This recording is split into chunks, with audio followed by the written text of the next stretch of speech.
Today we're going to rip open a Dyson V6 battery pack.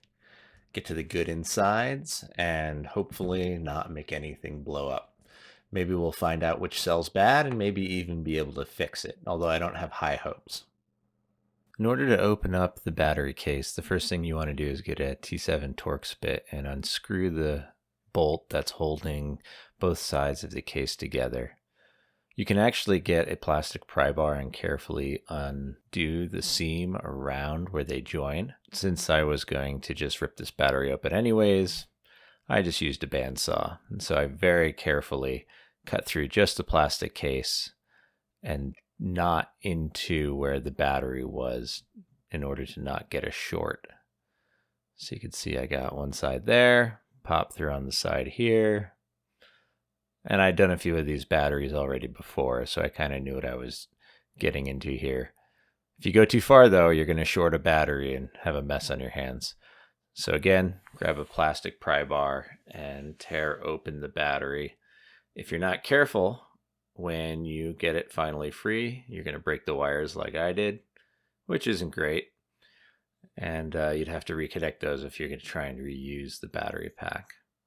There's one more T7 Torx bolt in the center there. You can just unscrew it, remove it, and then you should be able to get the case off just like that. Now you have all these balancing charge connectors on the inside there. You can see the little tabs if you go to manually remove it. So I decided I wanted to separate the circuit board, so I grabbed my snips. And again, you have to be extremely careful when snipping, because if you touched the one that's right next to it, they'll short, and then you'll end up with two batteries completing the circuit. Get a nice big spark and maybe some molten metal.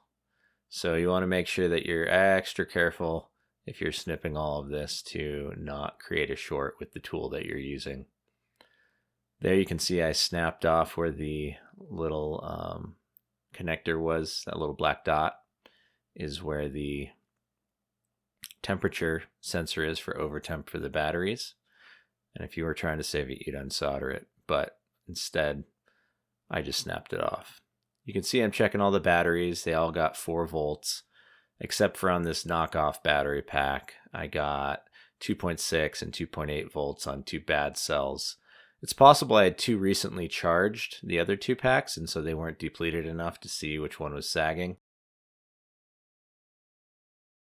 Well, I was able to get most of the cells out of it, except for these 2, and the reason was there is a glue-in temperature, either thermal resistor or some sort of heat sensor that kept me from being able to push out these other 2 cells.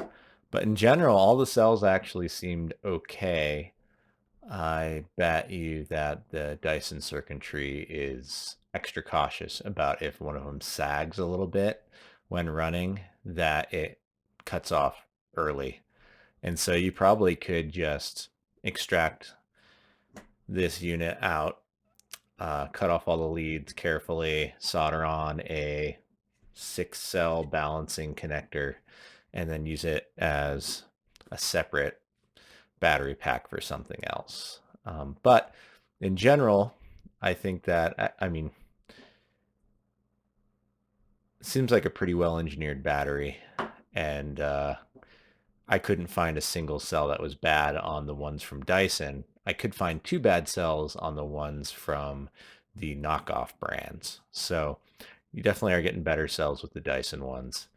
And then in terms of if you could figure out which cell was bad and if you wanted to swap it out, well, that'd take a bit more work, because then you'd have to spot weld new tabs on, and it's just a lot more effort than is worth it necessarily.